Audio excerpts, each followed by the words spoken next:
पाकिस्तान का mining sector कुदरती वसाइल से भरपूर होने के बावजूद एक लंबे अरसे तक नज़रअंदाज रहा है। मुल्क में कॉपर मौजूद है, सोना है, लिथियम है, कोबाल्ट है, रेयर अर्थ मिनरल्स और कीमती पत्थरों के बड़े बड़े ज़खायर मौजूद हैं, मगर इनसे हासिल होने वाला फ़ायदा बहुत ही महदूद रहा है। अब हुकूमत पाकिस्तान अप्रैल 2026 में होने वाले पाकिस्तान मिनरल्स इन्वेस्टमेंट फोरम के ज़रिए इस शोबे को आलमी इन्वेस्टर्स के लिए एट्रैक्टिव बनाने की कोशिश कर रही है। और इस वक्त माइनिंग सेक्टर पाकिस्तान की GDP में 3% से भी कम हिस्सा डालता है। 2025 में हमने इसमें खासी डेवलपमेंट होते देखी है। एक्सपर्ट्स के मुताबिक मिनरल एसेट्स की मजमूई मालियत कई अरब डॉलर में है, जबकि बलूचिस्तान, खैबर पख्तूनख्वा और गिलगित बल्तिस्तान जैसे खित्ते मिनरल रिसोर्स से माला माल हैं। मगर इंफ्रास्ट्रक्चर की कमी, पॉलिसी में अदम इस्तेहकाम और जदीद टेक्नोलॉजी की कमी ने तरक्की को रोक रखा है। रेकोडेक मनसूबा इसकी एक बड़ी मिसाल है, जहाँ कई टन मिनरल्स मौजूद हैं और दुरुस्त इस्तेमाल से लॉन्ग टर्म में अरबों डॉलर आमदन और हज़ारों मुलाजमतें पैदा हो सकती हैं। हुकूमत ने हालिया बरसों में नेशनल माइनिंग फ्रेमवर्क पॉलिसी मुतारिफ करवाई है, जिसका मकसद विफाक और सूबों के कवानीन में हम आहंगी लाने के साथ शफाफ लाइसेंसिंग और तेज़ तर NOCs के अलावा गैर मुल्की इन्वेस्टर्स को कानूनी तहफ़्फ़ुज़ फराहम करना है। साथ ही माहौलियाती तहफ़्फ़ुज़ और मकामी कम्यूनिटी की शमूलियत को भी इस पॉलिसी का हिस्सा बनाया गया है, ताकि माजी की गलतियाँ ना दोहराई जाएं।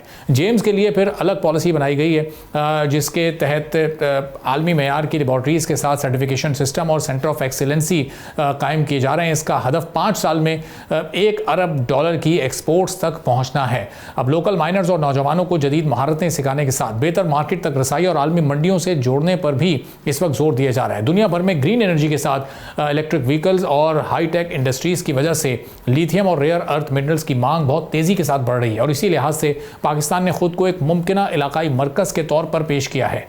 अब जो अगला पाकिस्तान मिनरल फोरम होने जा रहा है, उसमें इन्वेस्टमेंट्स के लिए तैयार मंसूबों के साथ टेक्निकल सेशंस और इंटरनेशनल पार्टनरशिप्स को उजागर किया जाएगा। अगर रिफॉर्म्स पर तसलसल से अमल होता रहा तो आने वाले 10 वर्षों में पाकिस्तान का मिनरल सेक्टर पाकिस्तान की मईशत के लिए एक बड़ा गेम चेंजर साबित हो सकता है। जो कुछ 2025 में हुआ, 2026 में कितना बेहतर हो सकता है, और ये जो एक्सपोर्ट्स हैं ख़ासतौर पर इन मिनरल्स की, वो पाकिस्तान में कब एक बड़ा जंप हासिल कर सकेंगी, इस पर हम बात करेंगे। डॉक्टर गौर रहमान साहब हमारे साथ हैं, मारूफ जियोलॉजिस्ट हैं, माइंस एंड मिनरल्स एक्सपर्ट हैं। बहुत शुक्रिया डॉक्टर साहब, प्रोग्राम के लिए आपने वक्त निकाला।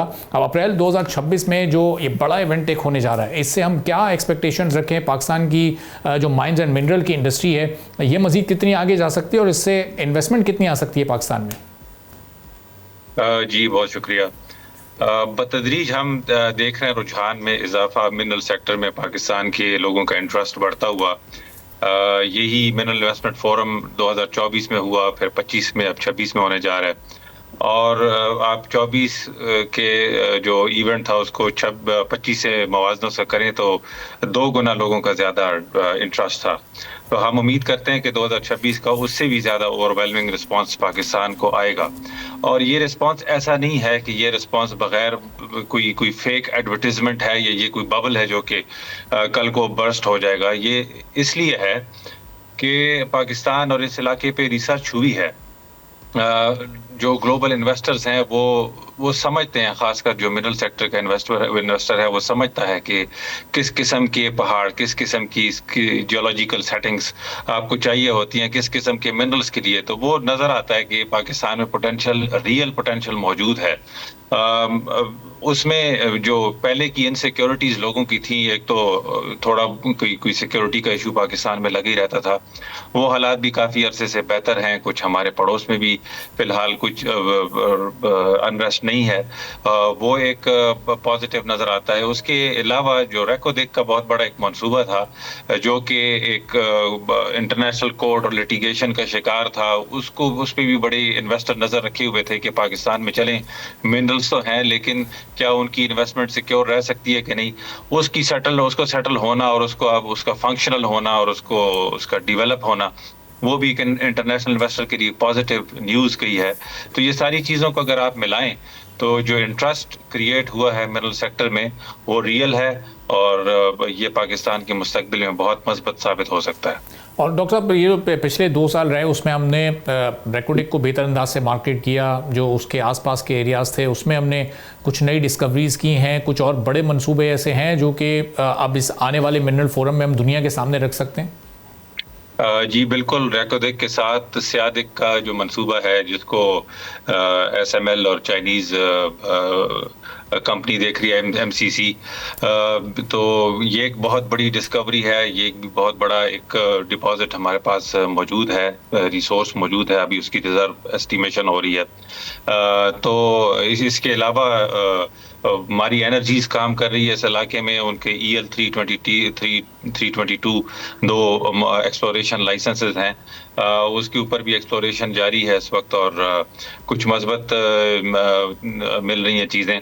इसके अलावा NRL नेशनल रिसोर्सेज लिमिटेड ने भी चागी में डिस्कवरी अपनी एक पिछले मिनरल इन्वेस्टमेंट फोरम में उसको डिक्लेयर किया था। तो पॉजिटिव न्यूज़ तो आ रही है, ड्रिलिंग हो रही है इस वक्त, और ड्रिल बिट कहते हैं कि जियोलॉजिस्ट कहता है कि ड्रिल बिट जो है वो असल हाल बताती है, और जो ड्रिलिंग हो रही है चीज़ें सामने आ रही हैं और बहुत पॉजिटिव चीज़ें सामने आ रही हैं।